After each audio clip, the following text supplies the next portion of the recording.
साथियों नमस्कार, मैं Kailash Sharma, motor vehicle inspector. Road safety and motor vehicle regulation आप सामने नया टॉपिक में लेकर आया हूँ।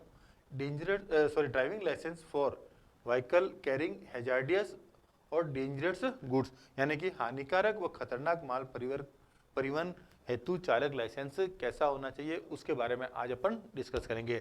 उससे पहले कि वीडियो स्टार्ट करें, अगर पूर्व के मेरे वीडियो आपको पसंद आए तो मेरे चैनल को जरूर सब्सक्राइब करें, जिससे कि ज़्यादा से ज़्यादा ये लोग वीडियो देख सके और इसकी जानकारी प्राप्त कर सकते हैं। तो अपन स्टार्ट करते हैं driving licence for vehicle carrying hazardous और डेंजरस गुड्स के बारे में।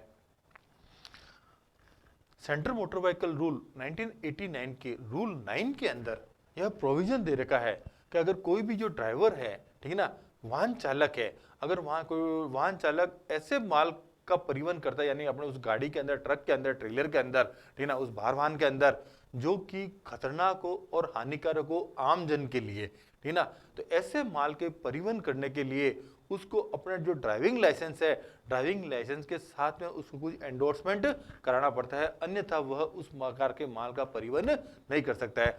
अगर उसने यह एंडोर्समेंट नहीं करा रखा है, ठीक ना, तो वह एज ए जो उसका अगर माल का परिवहन करता है तो उस समय वह एज ए विदाउट लाइसेंस ही माना जाएगा। सबसे पहले हैजार्डियस एंड डेंजरस गुड्स, जैसे मैंने कहा कि हैजार्डियस और डेंजरस गुड्स का परिवहन करने के लिए एंडोर्समेंट कराना जरूरी है। अब ये होते कौन कौन से हैं, सबसे पहले अपन आइडेंटिफाई कैसे करें कि उस व्यक्ति ने उस ट्रक के अंदर वो माल भरा है, यह माल खतरनाक या हानिकारक की श्रेणी में आता है या नहीं आता है।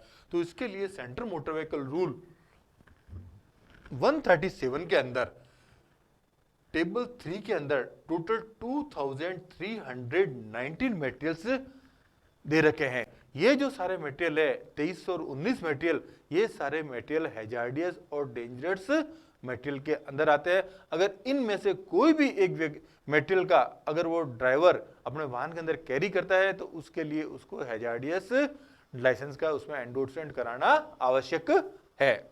अब requirement for endorsement in driving licence, यानी कि उसके लिए क्या क्या आवश्यकता होती है, क्या क्या रिक्वायरमेंट होती है। जैसे मैंने पहले भी कहा, अब भी कह रहा हूं, इसके लिए ड्राइविंग लाइसेंस कोई अलग से नहीं बनता है, ठीक है ना, अलग से कोई लाइसेंस नहीं होता है।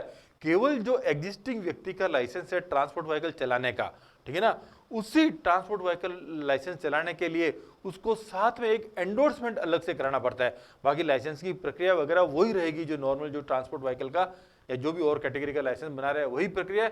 केवल वो लाइसेंस बनने के बाद केवल वो एंडोर्समेंट इसमें कराना पड़ता है। उसके लिए क्या करना है, सबसे पहले एक 3 days training certificate from institute recognise by the state government, यानी स्टेट गवर्नमेंट द्वारा कोई भी एक जो रिकॉग्नाइज इंस्टीट्यूट है इस प्रकार की ट्रेनिंग देने के लिए, उस वहां से ट्रेनिंग लेके न्यूनतम 3 दिन का 3 डेज का एक ट्रेनिंग सर्टिफिकेट उसको लेना होगा। वहां से ट्रेनिंग, पहले ट्रेनिंग लेगी हुई, ट्रेनिंग के बाद ट्रेनिंग सर्टिफिकेट लेना होगा, वो सर्टिफिकेट साथ में लगाना है।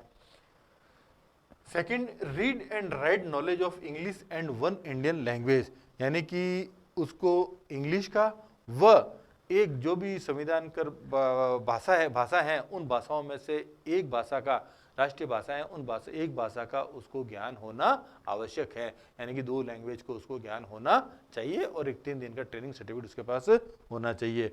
अब कैसे अप्लाई करेंगे अपन, हाउ टू अप्लाई, ठीक है, अप्लाई कैसे करना है। अप्लाई करने के लिए आप का लाइसेंस जिस लाइसेंसिंग अथॉरिटी के जुरिडिक्शन से बना हुआ है, अगर वहाँ पे ऑनलाइन प्रोसेस से होता है तो जो सारथी पोर्टल होता है सारथी.परिवहन.gov.in, सारथी पोर्टल पे आप ऑनलाइन अप्लाई कर सकते हैं। और अगर वहाँ पे ऑनलाइन की सुविधा अभी नहीं हुई है शुरू, तो आप एक प्लेन पेपर पे, if offline make application on A plain paper, एक प्लेन पेपर पे आप एप्लीकेशन लिख के उसके साथ में आप ये चीजें लगा देंगे। एक आपका जो एग्जिस्टिंग ड्राइविंग लाइसेंस है वो ड्राइविंग लाइसेंस हो जाएगा, उसके बाद ट्रेनिंग सर्टिफिकेट, जैसे मैंने अभी कहा था 3 दिन का एक ट्रेनिंग सर्टिफिकेट है वो वहाँ पे लगाना पड़ेगा साथ में, और जो प्रेस्क्राइब्ड फीस है गवर्नमेंट की, वो प्रेस्क्राइब्ड फीस लगाने के बाद आपका उसी लाइसेंस के अंदर एंडोर्समेंट कर दिया जाता है कि यह व्यक्ति अब इन खतरनाक और हैजार्डियस जो मटेरियल्स है इन मटेरियल को कैरी करने के लिए यह एलिजिबल है। और इसकी वैलिडिटी, जो इस लाइसेंस की अब वैलिडिटी हो जाएगी। ऐसे आपको पता है कि ट्रांसपोर्ट लाइसेंस की जो वैलिडिटी होती है वो 5 साल के लिए होती है, 5 ईयर के लिए होती है, लेकिन आप हैजार्डियस एंडोर्समेंट का वैलिडिटी करा दोगे तो इसकी वैलिडिटी आपकी केवल 3 साल के लिए ही रहती है।